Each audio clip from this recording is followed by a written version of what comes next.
너희 마음에 눈을 밝히사 그의 부르심의 소망이 무엇이며 성도 안에서 그 기업의 영광의 풍성함이 무엇이며. 아멘. 자, 여러분 주위에 있는 영적인 가족들 우리 사랑으로 인사하겠습니다. 사랑합니다. 축복합니다.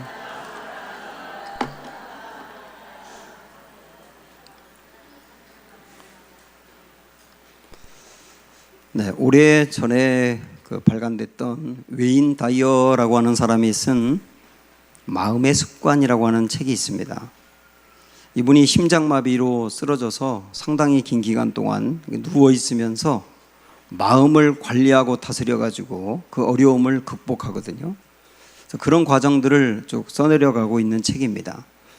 사람들은 습관을 중요하게 여기는데 보통 행동의 습관을 잘 들이려고 애씁니다. 예를 들어서 아침에 일찍 일어난다든지, 그리고 규칙적으로 운동을 한다든지, 그리고 또 약속을 잘 지킨다든지, 뭐 이런 행동으로 하는 습관을 잘 들이는 게 좋다고 생각을 합니다. 맞지요? 그런데 행동의 습관보다 더 중요한 게 마음의 습관입니다. 마음도 습관이 있거든요.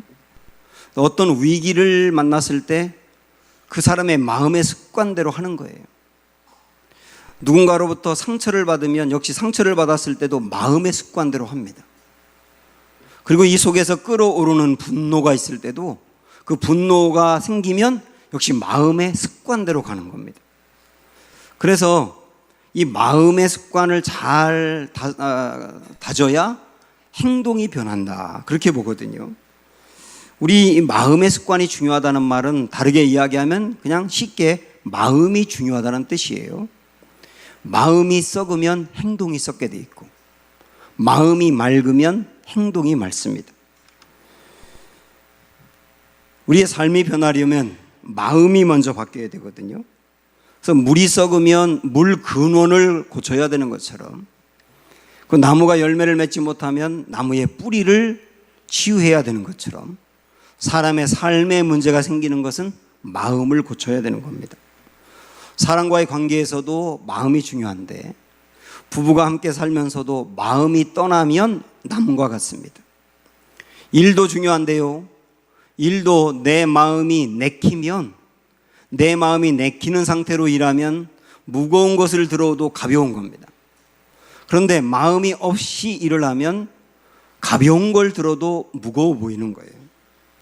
그래서 사단이 공격하는 매우 중요한 장소도 사실은 마음이거든요.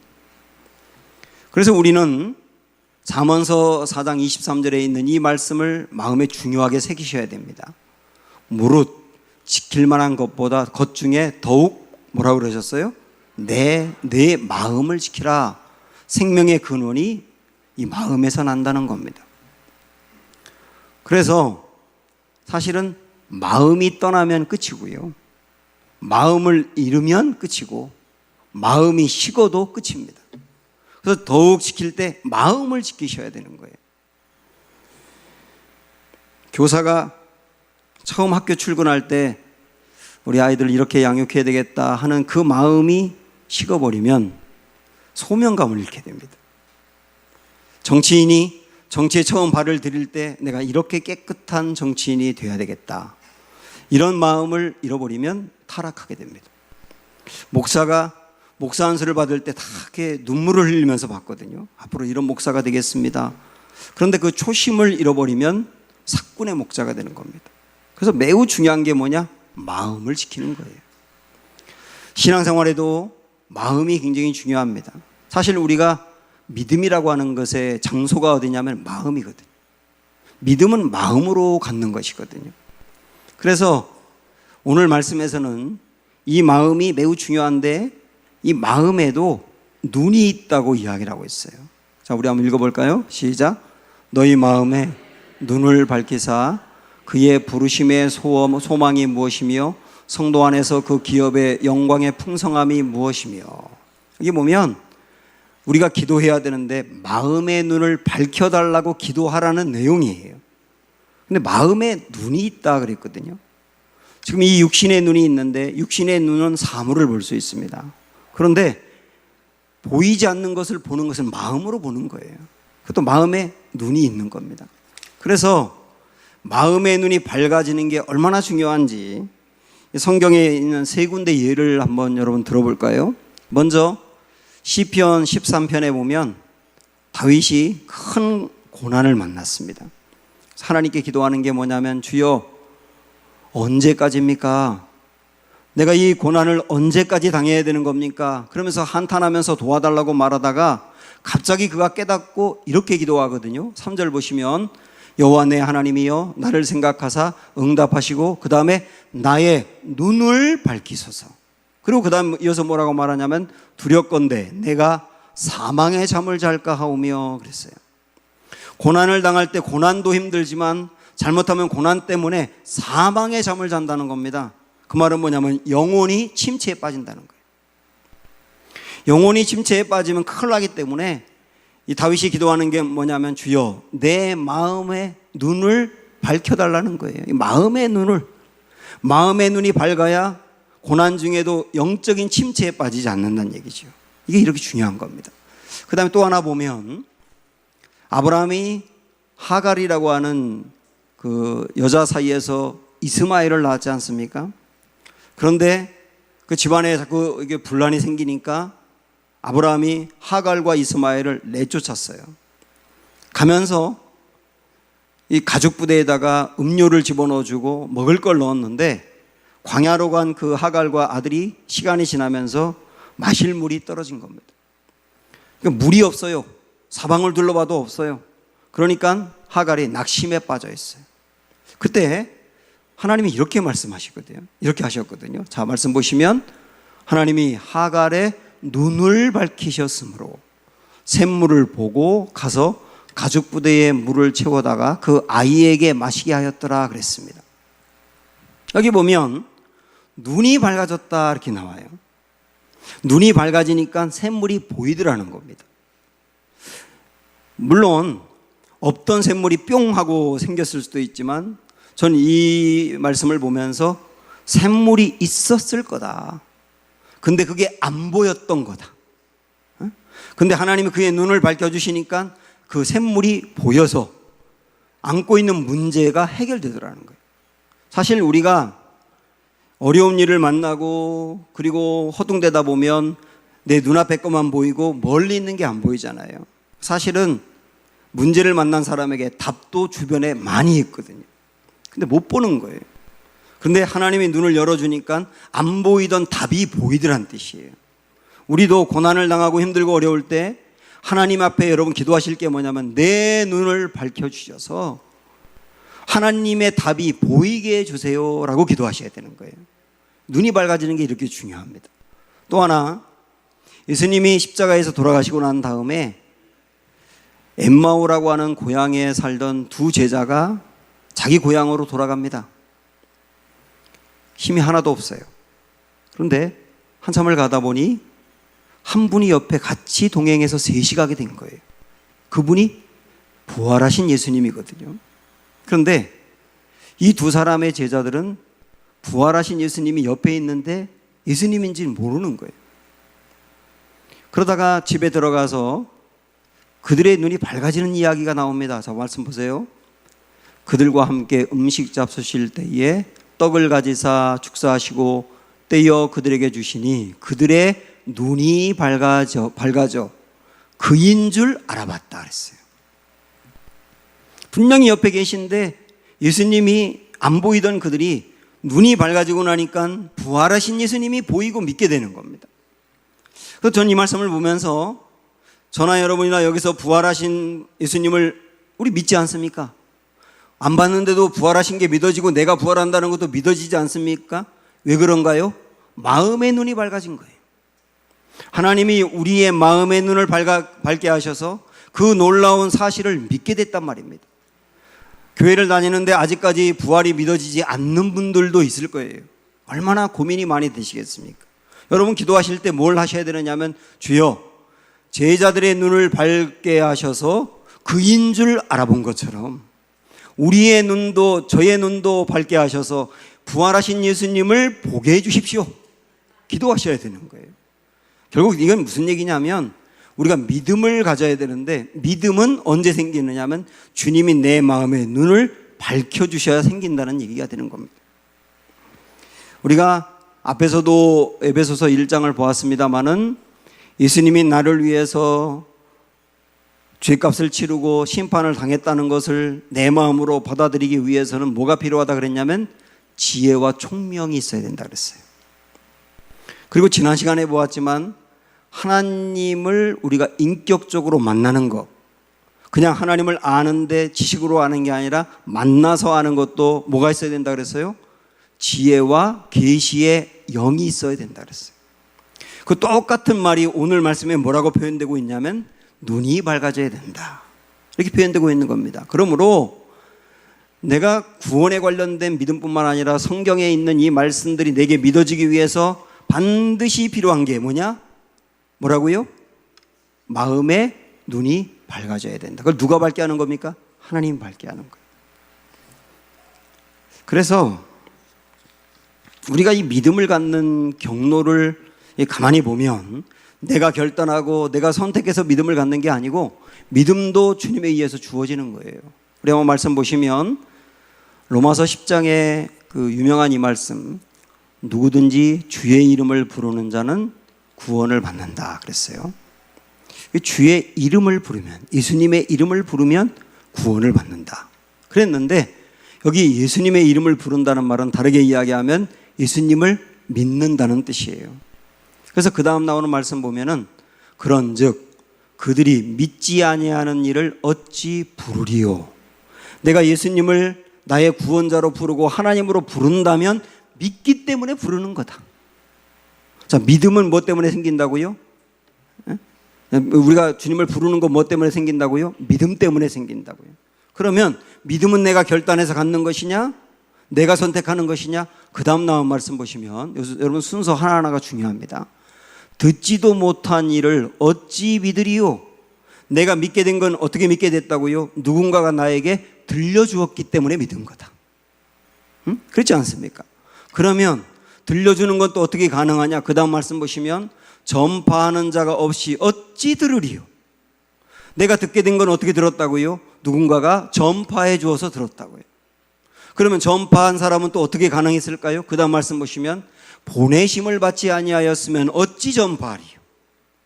그러니까 누군가가 전파해서 말씀을 들려주었다면 그를 보낸 분이 있다. 그분이 하나님이신 거죠.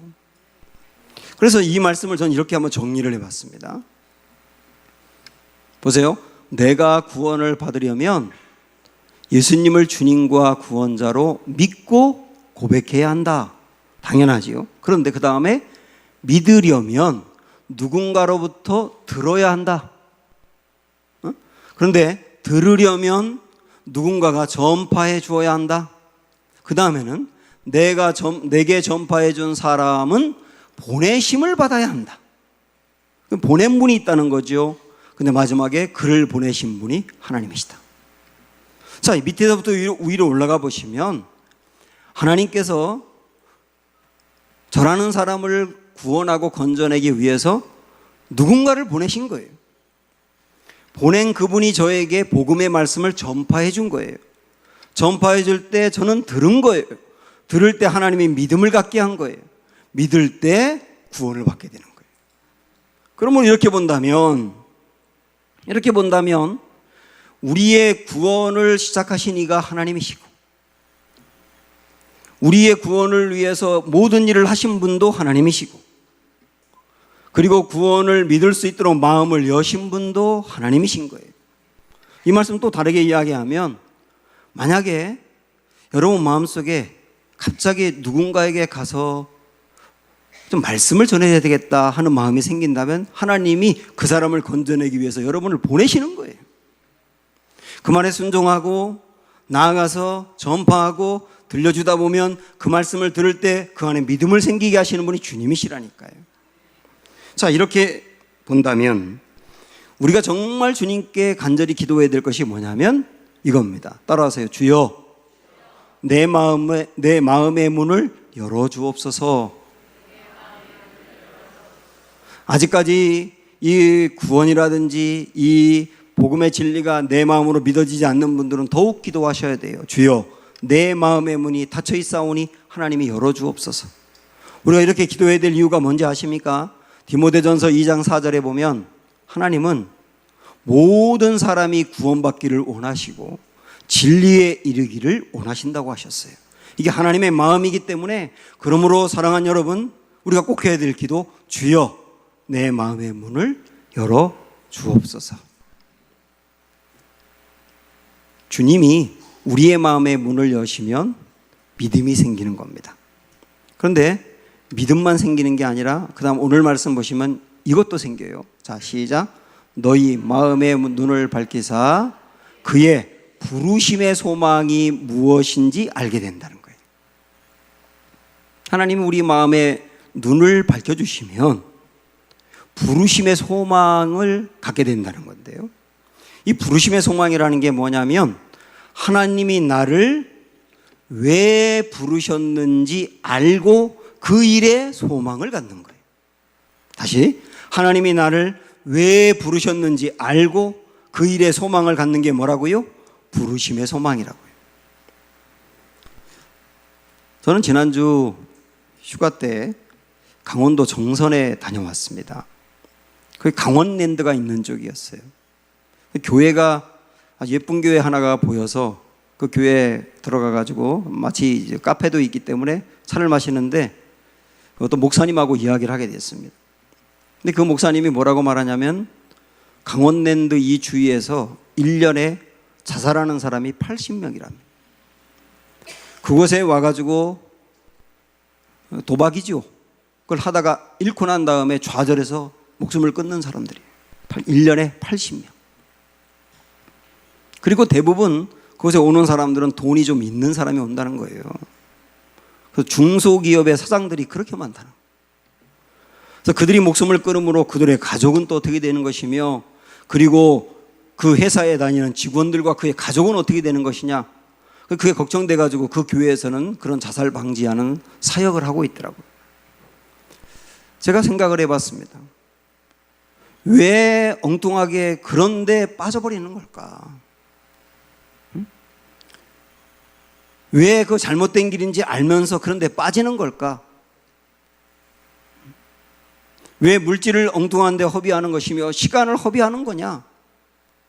여러 가지 이유가 있을 수 있지만 매우 중요한 이유가 뭐냐면 하나님이 나를 무엇을 위해서 부르셨는지에 대한 확고한 생각이 없고, 눈만 뜨면 내가 무엇을 해야 될지 내 인생의 목적과 목표가 정확하지 않기 때문에 그래요.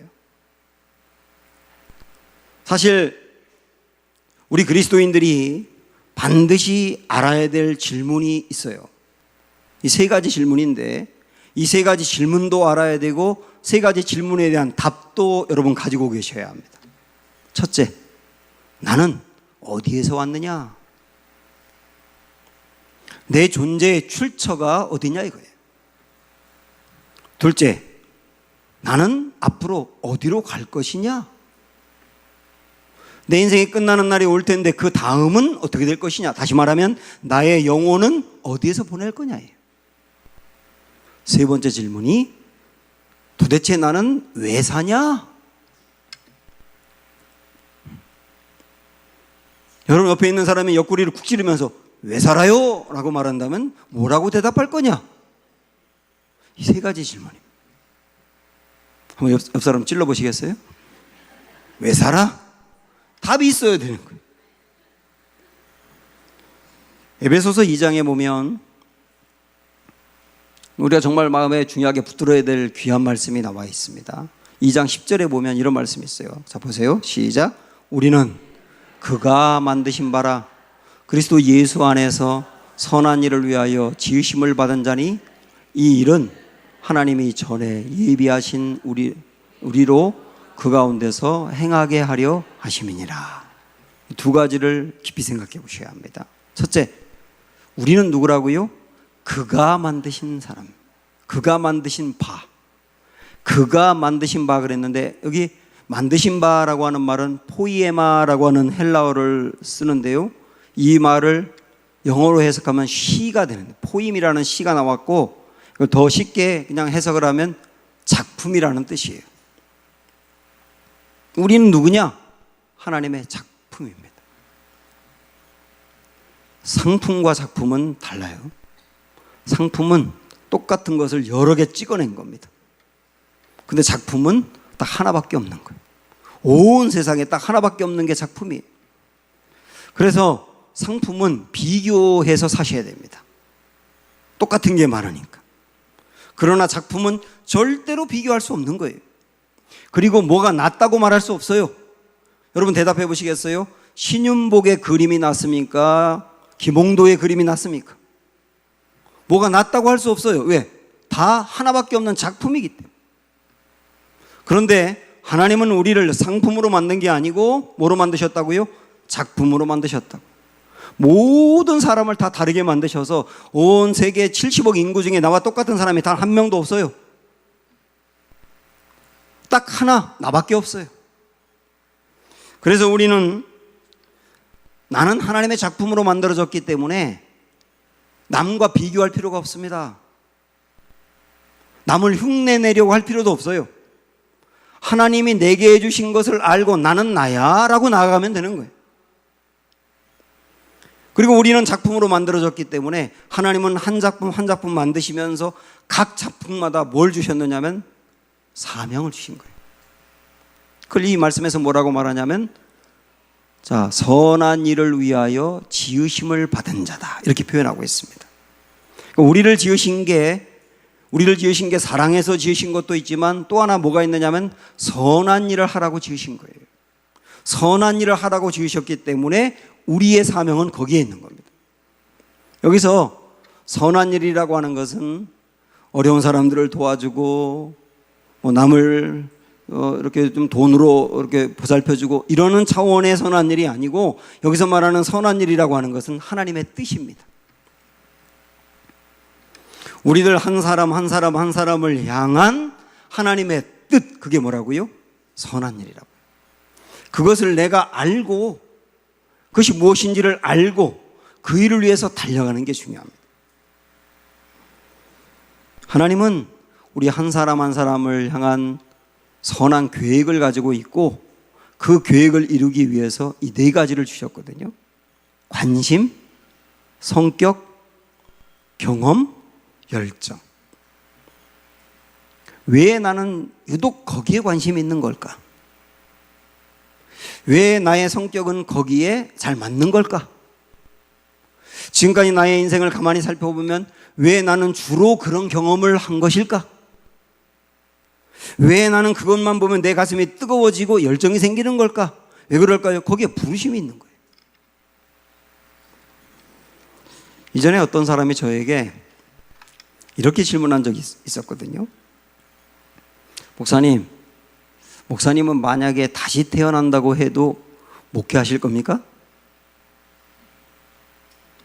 제가 생각할 겨를도 없이 당연하죠 그랬어요. 또 이렇게 질문해요. 왜 그렇게 생각하세요? 제가 뭐라고 대답한지 아세요? 목회가 내 피를 끓게 하고 내 심장을 뜨겁게 한다. 목회를 생각하면 피가 끓어오른다. 내 심장이 뜨거워진다. 그래서 나는 목회한다. 그리고 생각을 해봤습니다. 저는 목회에 관심이 많았어요. 중학교 때부터 목회자가 되고 싶어하는 꿈이 있었고요. 고등학교 때 제 별명이 목사였습니다. 그리고 가만히 생각을 해보니까 저의 성격은 목회하기에 좋은 성격 같아요. 그리고 지금까지 제가 경험한 걸 가만히 살펴보니 목회와 관련된 경험을 어릴 적부터 많이 했고 특별히 일찍부터 다음 세대에 대한 관심을 하나님이 특별히 부어주셨어요. 그리고 그런 경험을 많이 쌓았어요. 그리고 아까도 말씀드린 것처럼 목회를 생각하면 제 피가 끓는 것처럼 또 다음 세대 생각하면 제 심장이 뜨거워져요. 그래서 알게 된 거예요. 하나님은 이것을 하라고 저를 불렀구나. 이번 우리 교회 정교인 수련의 그 주제가 권서인 그대여 열방으로 비상하라. 이 권서인이라고 하는 말은 성경책을 읽으라고 권하는 사람인데, 이전에도 이 권서인에 대해서 여러분에게 잠깐 말씀드린 적이 있습니다. 우리나라가 복음을 받아들인 지가 얼마 안 됐는데 세계에서 유례를 찾아볼 수 없을 정도로 부흥한 나라가 됐지 않습니까?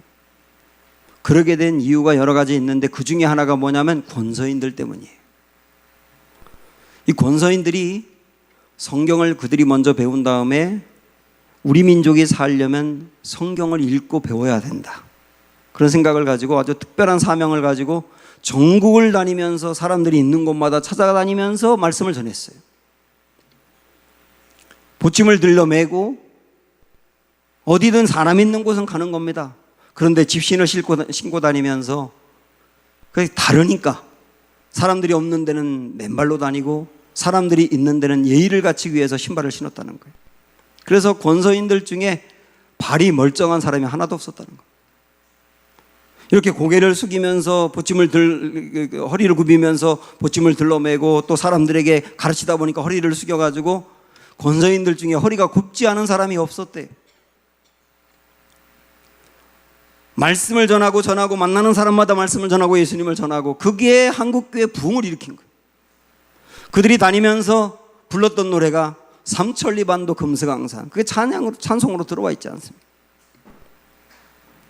사랑하는 여러분, 저는 하나님께서 우리 마음의 문을 밝혀주셔서 하나님이 나를 왜 부르셨는지 정확히 알기를 축복합니다. 그리고 그것을 내 인생의 소망으로 삼고 끊임없이 달려가는 은혜가 있기를 축원합니다. 바울은 본래 예수님을 싫어했고 예수 믿는 사람을 박해하던 사람이었던 거 알고 계시죠? 한 번은 아주 작정하고 예수 믿는 사람들을 일망타진하기 위해서 다마스커스라고 하는 곳으로 가다가 거기서 갑자기 큰 소리를 들으면서 그리고 눈으로 큰 빛을 보고 눈이 멀어버렸어요. 3일 동안 아무것도 보지 못했습니다. 3일이 지난 다음에 눈에서 비늘 같은 게 떨어져 나오면서 보게 되었는데, 그러면서 육신의 눈도 보게 되었지만 사실은 마음의 눈도 밝아진 거예요. 그 일이 일어나고 난 다음에 바울에게 두 가지가 다시 보이기 시작했습니다. 저는 오늘 여러분에게도 이 두 가지가 다시 보이길 원하는데요. 첫째가 뭐냐면 예수님이 다시 보이는 겁니다. 자, 사도행전 9장의 말씀 보시면, 자, 읽으세요. 즉시 사울의 눈에서 비늘 같은 것이 벗겨져 다시 보게 된지라. 일어나 세례를 받고 음식을 먹음에 강건하여지니라. 사울이 다메섹에 있는 제자들과 함께 며칠 있을새 즉시로 각 해당에서 그 다음에 예수가 하나님의 아들이심을 전파했다. 원래 예수는 이전에 생각할 때는 실패자였고 십자가에서 죽은 반역자였고, 그렇게 생각했던 예수님이 하나님의 아들, 다시 말하면 하나님으로 다시 보이는 거예요. 마음의 눈이 밝아지면 예수님이 다시 보이는 거예요. 어떤 훌륭한 인간 정도가 아니라 예수님이 하나님이고 나의 구세주고 나의 주인이라고 여러분의 마음으로 보인다면 이건 여러분 마음의 눈이 밝아진 게 확실해요. 이거 다시 보여야 되는 거예요. 그런데 예수님만 다시 보인 게 아니고 그 다음에 또 다시 보인 게 뭐냐면 내 인생의 사명이 무엇인지 다시 보이는 거예요. 그 다음 이어서 볼까요? 듣는 사람이 다 놀라 말하되 이 사람이 예루살렘에서 이 이름을 부르는 사람을 멸하려던 자가 아니냐. 여기 온 것도 그들을 결박하여 대제사장에게 끌어가고자 함이 아니냐 하더라. 사울은 힘을 더 얻어, 그 다음 뭐라고 말해요? 예수를 그리스도라 어떻게 했다고요? 증언했다고 나옵니다. 아까 봤던 말씀에서도 전파했다고 나왔고 여기도 증언했다고 나오는데, 바울은 예수님을 만나고 난 다음에 마음의 눈이 밝아지고 난 다음에 다시 보이는데 뭐가 다시 보이느냐면 예수님도 다시 보였지만 앞으로 나의 남은 인생을 무엇을 위해 살까가 다시 보이는 거예요. 다시 말하면 사명이 다시 보였단 말이에요.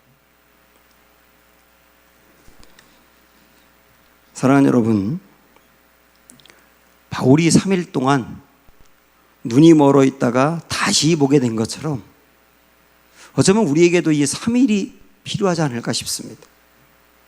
요나도 불순종하다가 바다에 빠진 다음에 물고기 뱃속에서 3일 있었지 않습니까? 그 3일 기간이 지난 다음에 요나가 그가 해야 될 일이 다시 보이는 거예요. 아브라함은 아들 이삭을 하나님께 드리기 위해서 3일 동안 데려갔어요. 왜 하나님은 3일 동안이라는 긴 기간이나 데려간 다음에 그를 드리게 했을까?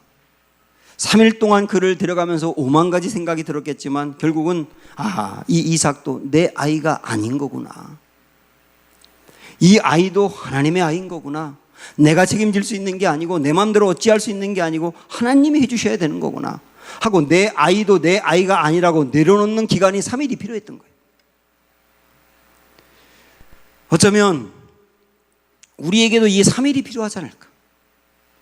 지금까지 나의 살아온 인생에 대해서 다시 한번 생각을 하면서 앞으로 나의 남은 인생은 어떻게 살까를 고민해보고 마음으로 결단해보는 3일이라고 한다면 이 3일은 우리 인생의 하프타임이 될 겁니다. 축구를 할 때 전반전을 끝내고 난 다음에 지고 있던 팀이 15분 동안 하프타임을 가지면서 전략을 다시 세웁니다. 선수도 교체합니다. 그리고 후반전을 맞이하면 달라지는 거예요. 지금까지 나의 인생 살아온 것을 다시 한번 조망해 보면서 앞으로 나의 남은 인생은 무엇을 위해 살까? 하나님의 부르심 붙들고 살자. 이렇게 고민하고 결단할 수 있다면 이 3일이 우리에게 필요하지 않겠느냐는 거예요. 그리고 가만히 생각을 해보니까 정교인 수련회가 3일이더라고요. 정교인 수련회 기간 동안 우리가 한번 고민해 보면서 권서인에 대해서 말씀을 들으면서 깊이 생각을 하고 앞으로 나의 남은 인생 정말 권서인이 되기로 마음에 결단해야 되겠다. 이런다면 정말 좋겠습니다. 이런 은혜가 이 새로 눈이 밝아지는 은혜가 우리 모두에게 있기를 주님의 이름으로 축원합니다. 사명 함께 찬양합니다.